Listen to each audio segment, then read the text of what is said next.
Shalom everyone, Marcus da Costa here, and I wanted to speak to you with regards to something.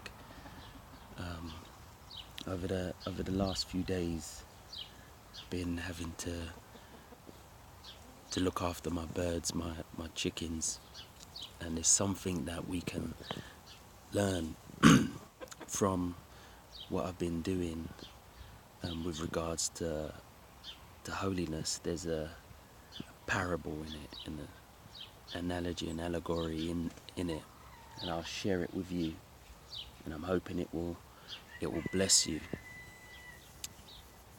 Over the last few days, one of the things that I've noticed is that some of our chickens have had red mite.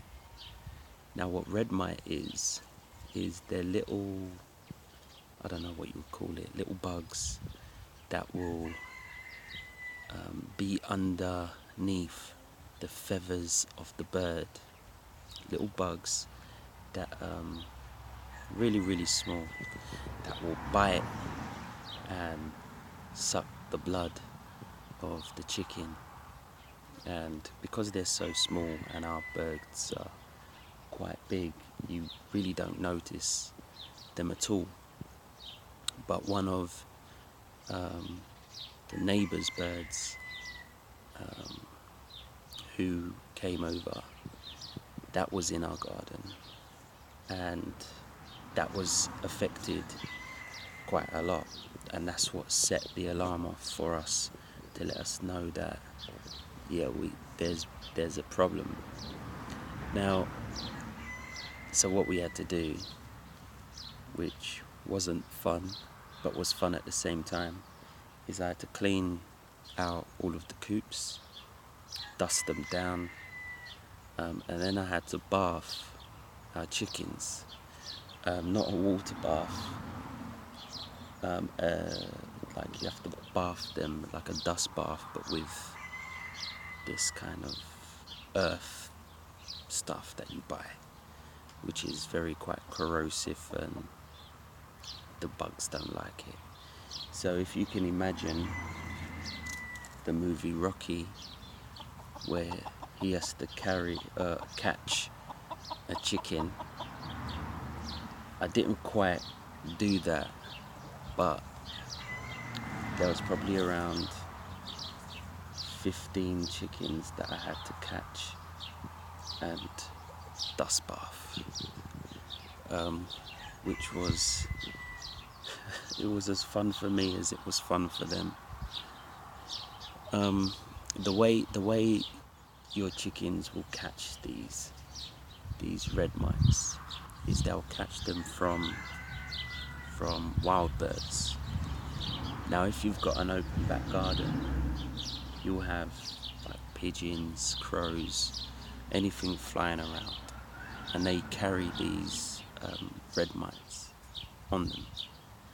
So for whatever reason, if you have like a wild bird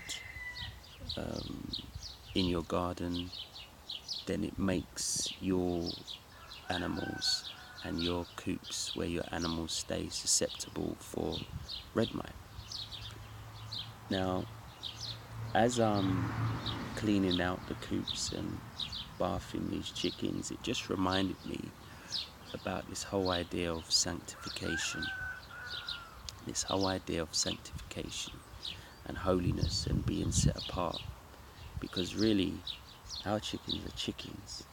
They don't go around flying, they're not crows, they're not robins or anything, they're just chickens, and they stay there on the land.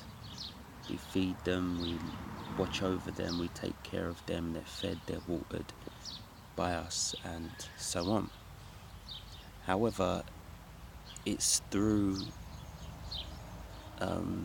interactions with other birds which don't belong to us, which I'm not responsible for, and through interactions with them where the problem arises. And essentially this problem can lead unto your birds dying. They can become anemic because of they've been sucked the lifeblood out of them, and they can die. And I think it's an important lesson for us to understand with reference to holiness, because really we are called to be a set apart people.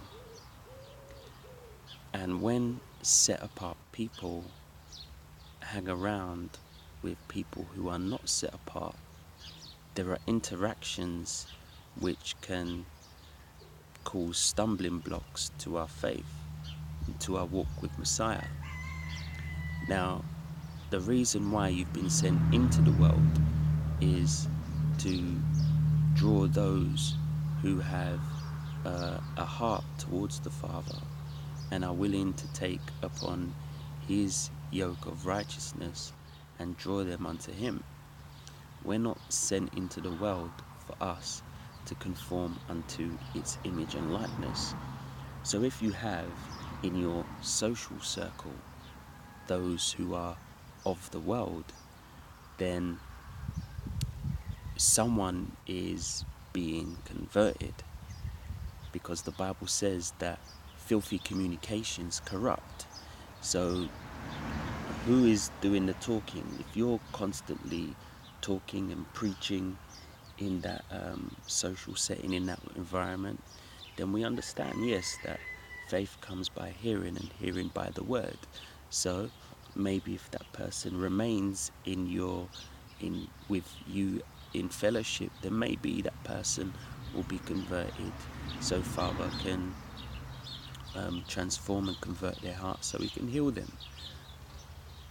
But most of the time, that's not what happens.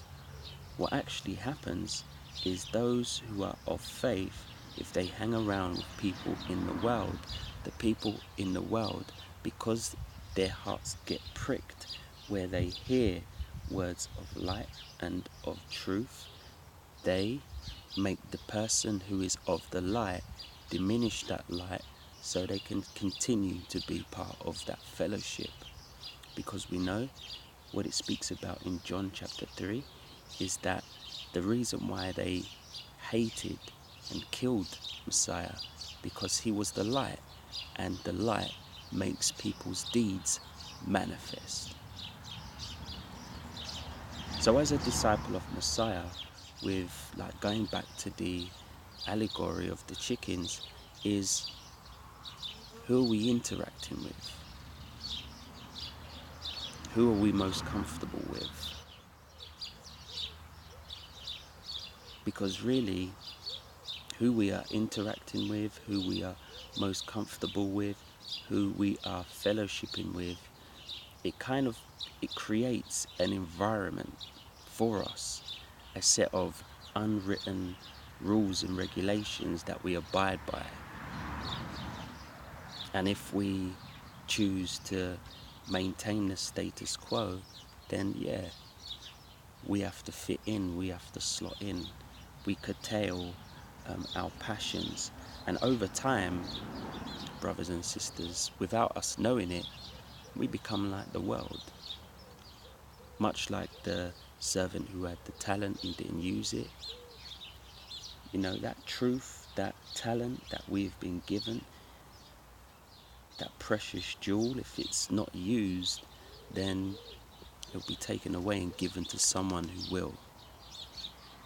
So I wanted to just encourage you all, remind and encourage you all about, you know, we are sent into the world for the purpose of discipling, teaching, baptizing them and commanding them and showing them all things which Messiah commanded to his disciples.